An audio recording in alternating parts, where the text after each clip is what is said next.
भाई गुरमीत सिंह 1 महीना पैरोल ते आया, ਉਹਦੀ माता बीमार सी, घर के हालात इन्ने माड़े सन, उन्हें 3 व्हीलर चला के अपनी माँ का इलाज किया।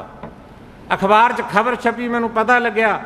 मैनू याद है कि पंजाब की सर जमीन के उत्ते जदों नौजवानों के खून की होली खेडी जा रही सी, उदों मैं बहुत बेबाकी नाल सरकार के जुल्म के खिलाफ लड़ रहा सी, बोलदा सी। 1999 विच मेरी शादी नूं 1 महीना होया ते गोबिंद राम सब तो जाबर पुलिस अफसर सी। मैनू ते मेरी धर्म पत्नी नूं फतेहगढ़ साहब तो गिरफ्तार करके लैके आया। बीको इंटैरोगेशन सेंटर विच बड़ा तशद्दद उन्हें साडे ते कीता। उस समय बीबी गुरमीत कौर ते बीबी गुरदेव कौर जो महल सिंह ते बधावा सिंह दियां धर्म पत्नियां सन, उन्हां दे उत्ते मैं जो तशद्दद हुंदा वेख्या, मैं कहना मुगल राज जिहड़ा सी उस मुगल राज दे जबर नूं भी वो मात पाउंदा सी, जिस किस्म का तशद्दद उन्हां 2 बीबियां उत्ते कीता होया सी। ते उस समय प्रोफैसर दर्शन सिंह जी अकाल तख्त साहब के जथेदार सन, उन्होंने यह कहानी पता लगी। उन्होंने बीको इंटैरोगेशन सेंटर नूं श्रोमणी गुरुद्वारा प्रबंधक कमेटी नूं नाल ले जाके घेरा पाया। शाम तक असी सानू उन्हां दे दबा करके रिहा करन दा यतन किया। जे दबा ना हुंदा शायद रिहाई नहीं सी हो सकती। मैं ये समझदा कि ये धर्म का कारज है, ये पंथ का कारज है।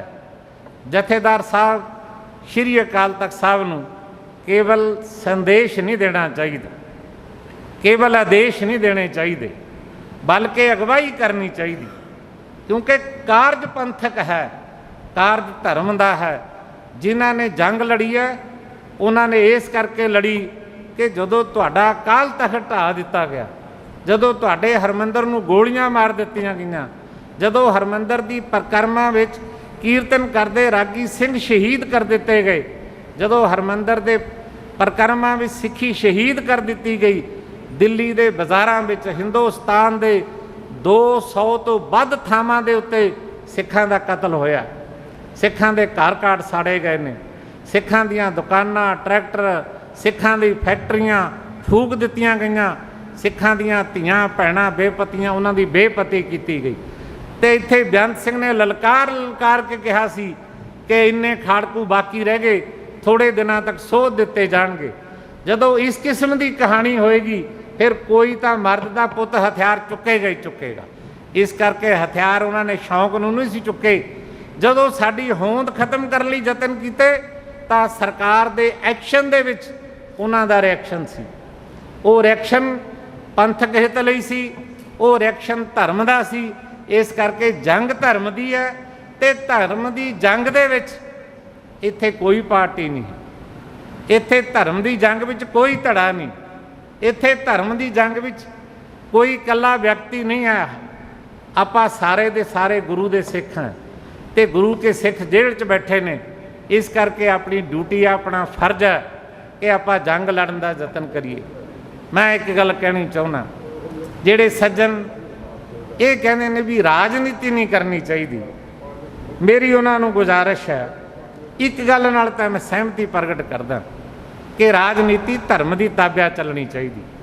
तुसी हरमंदर साहब की परिक्रमा च जाने हो, कदे कोई सिख हरमंदर ते अकाल तख्त के सामने खड़ के पहला अकाल तख्त ते मत्था टेकण नहीं गया, वो हरमंदर साहब मत्था टेकण जांदा। पहला वो धर्म की ताबिया जांदा है, फिर वो अकाल तख्त ते मत्था टेकदा है। फिर जदों वापस मुड़दा है, 2 निशान साहब ने उन्होंने अपना नतमस्तक हुंदा है, दोहां दे विच क्रॉस पाया होया। क्रॉस का मतलब है कि धर्म ते राजनीति इकट्ठे ने, पर क्रॉस करके एक दूसरे तो फासला इन्ना रखा गया कि ये धर्म ते राजनीति इन्ने रलगट भी ना हो जान कि ये भी ना पता लगे कि धर्म किहड़ा ते राजनीति किहड़ी है। इस करके धर्म ते राजनीति ने चलना इकट्ठे है, पर धर्म की ताबिया राजनीति होनी चाहिए है। इस गल का सानू ध्यान भी रखने का यतन करना चाहिए। दूसरी मेरी बेनती है कि पहला पड़ाव नहीं है, ये बड़े लंबे पड़ाव पर तय करे। श्रोमणी गुरुद्वारा प्रबंधक कमेटी तुहानू सारे मैंबर साहबान नू इस गल का माण है कि आपां जिस दिन का हुणे बीड़ा चुक्या आपां पहले पड़ाव विच पंथ नू आवाज़ मारीए, पंथ नू आवाज़ मार के कमेटी बनाई। पर अफसोस इस गल का कि राजनीति तो उस दिन शुरू हुई जिस दिन इस कमेटी की इकत्तरता विच पंथक संस्थावां की इकत्तरता विच जिहड़े विचारधारक विरोध जिहड़े सी इत्थे प्रगट किए गए जिन्हां की जरूरत नहीं सी। ये ठीक है कि अकाली दल की सरकार कोलों कुछ वड्डियां गलतियां हुईयां ने, बहुत वड्डियां। उन्हां गलतियां का जिक्र अक्सर ही तुसीं करदे हो, सारा पंथ करदा है, तो गलतियां की दुरुस्ती होनी चाहिए है। दुरुस्ती करके ही पंथ विच दुआरे अपना एजेंडा जिहड़ा पंथक एजेंडा लैके तुरिया जा सकता है।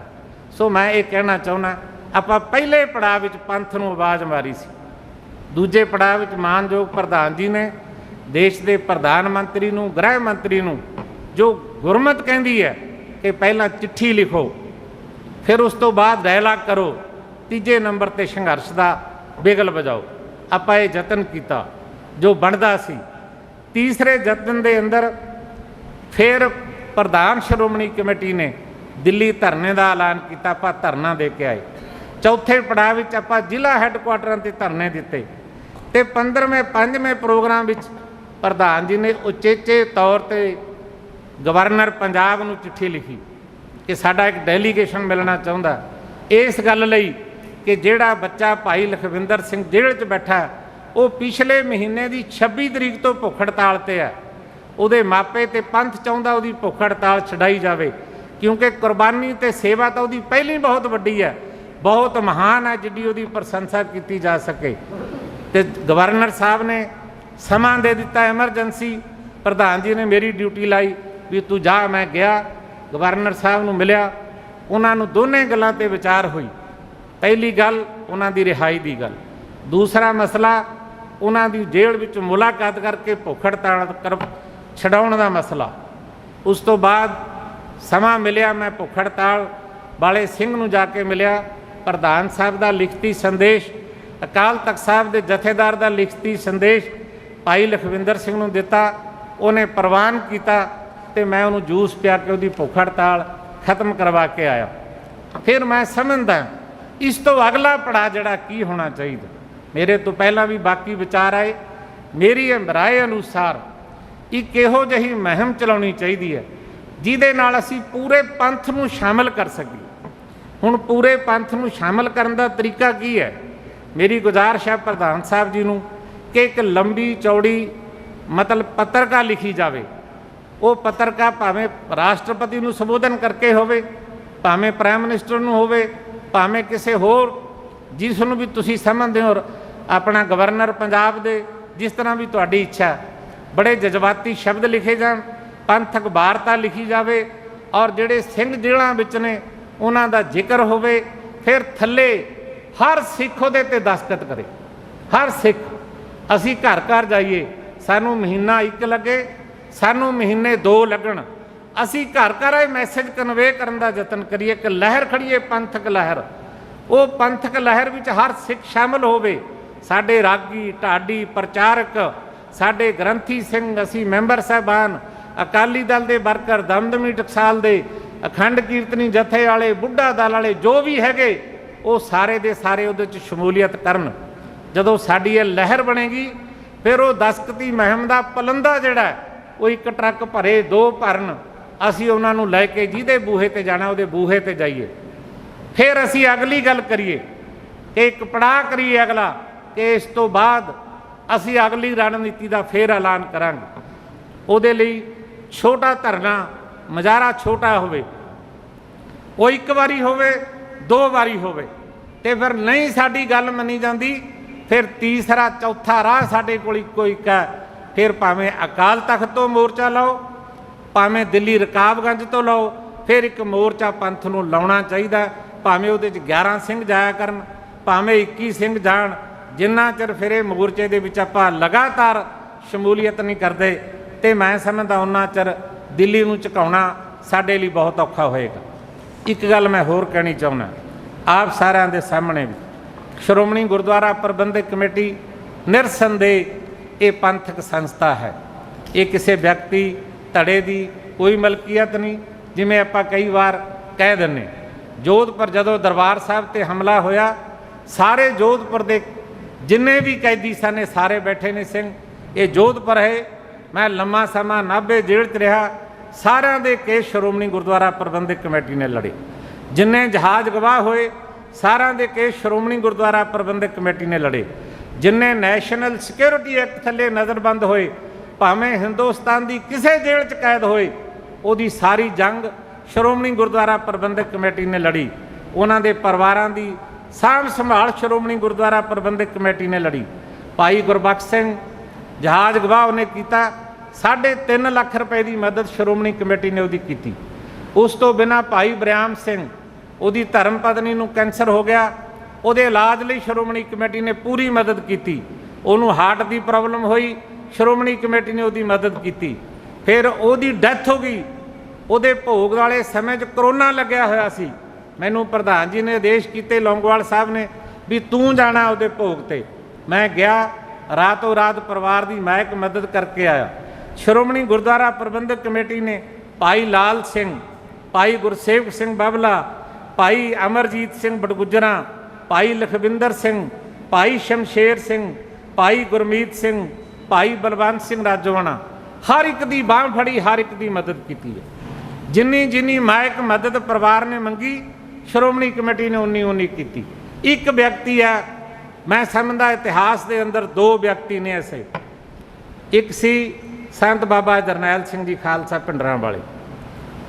ਜਦੋਂ ਕਾਲ ਤਖਤ ਤੇ ਹਮਲਾ ਹੋਇਆ, ਹਮਲੇ ਤੋਂ ਬਾਅਦ ਸੰਤ ਜੀ ਸ਼ਹੀਦ ਹੋ ਗਏ। ਮੈਂ ਤੇ ਟੌੜਾ ਸਾਹਿਬ ਉਹਨਾਂ ਦੇ ਘਰੇ ਗਏ, ਸਹੁਰੇ ਘਰ। ਬੀਬੀ ਜੀ ਉਦੋਂ ਆਪਣਾ ਆਪ ਹੀ ਰੁੱਗ ਲਾਉਂਦੇ ਸਨ, ਟੋਕੇ ਵਾਲੀ ਮਸ਼ੀਨ ਨੂੰ ਆਪ ਹੀ ਮਸ਼ੀਨ ਗੇੜਦੇ ਸੀ। ਭਾਈ ਅਬਨਾਸ਼ੀ ਸਿੰਘ ਸ਼੍ਰੋਮਣੀ ਕਮੇਟੀ ਦੇ ਇੱਥੇ ਪ੍ਰਧਾਨ ਸਾਹਿਬ ਦੇ ਪੀਏ ਸੀ। ਉਹਨਾਂ ਨੂੰ ਕਿਹਾ ਵੀ 1 ਲੱਖ ਰੁਪਏ ਦਾ ਚੈੱਕ ਲੈ ਕੇ ਆਓ। ਉਹ 1 ਲੱਖ ਰੁਪਏ ਦਾ ਚੈੱਕ ਲੈ ਕੇ ਆਏ। ਪ੍ਰਧਾਨ ਜੀ ਨੇ ਬੀਬੀ ਨੂੰ ਕਿਹਾ ਵੀ ਆ 1 ਲੱਖ ਰੁਪਏ ਦਾ ਚੈੱਕ ਹੈ, ਬੱਚਿਆਂ ਦੀ ਪੜ੍ਹਾਈ ਲਈ ਜਮ੍ਹਾਂ ਕਰਾ ਲਓ। ਬੀਬੀ ਜੀ ਨੇ ਕਿਹਾ ਵੀ ਤੁਸੀਂ ਆ ਗਏ, ਤੁਹਾਡਾ ਧੰਨਵਾਦ, ਪਰ ਸ਼੍ਰੋਮਣੀ ਕਮੇਟੀ ਗੁਰੂ ਦੀ ਗੋਲਕ ਦਾ ਪੈਸਾ ਭਾਈ ਸਾਹਿਬ ਦਾ ਹੁਕਮ ਸੀ ਲੈਣਾ ਨਹੀਂ, ਇਸ ਕਰਕੇ ਅਸੀਂ ਕੋਈ ਪੈਸਾ ਨਹੀਂ ਲੈਣਾ। ਪ੍ਰਧਾਨ ਜੀ ਕੋਲ 11,000 ਰੁਪਈਆ ਉਹਨਾਂ ਦੀ ਜੇਬ ਵਿੱਚ ਸੀ। ਉਹ ਕਹਿਣ ਲੱਗੇ ਚਲੋ ਆ 11,000 ਰੁਪਈਆ ਰੱਖ ਲਓ। ਕਹਿੰਦੀ ਜੀ ਤੁਹਾਡਾ ਧੰਨਵਾਦ। ਉਹਨਾਂ ਨੇ 1 ਪੈਸਾ ਨਹੀਂ ਲਿਆ। ਦੂਜਾ ਭਾਈ ਜਗਤਾਰ ਸਿੰਘ ਹਵਾਰਾ, ਉਹਦੀ ਰੀੜ੍ਹ ਦੀ ਹੱਡੀ ਦਾ ਦਰਦ ਸੀ। ਕਿਸੇ ਸਿੰਘ ਨੇ ਮੈਨੂੰ ਦਿੱਲੀ ਤੋਂ ਟੈਲੀਫੋਨ ਕੀਤਾ ਵੀ ਉਹ ਬਹੁਤ ਤਕਲੀਫ ਵਿੱਚ ਹੈ। ਮੈਂ 2 ਲੱਖ ਰੁਪਏ ਦਾ ਚੈੱਕ ਕਟਾਇਆ। ਉਹਨਾਂ ਦੀ ਮਾਤਾ ਕੋਲ ਗਿਆ। ਮਾਤਾ ਨੇ ਕਿਹਾ ਵੀ ਮੇਰੇ ਤੋਂ ਪੈਸਾ ਨਹੀਂ ਲੈਣਾ, ਤੂੰ ਆਪ ਜਾ।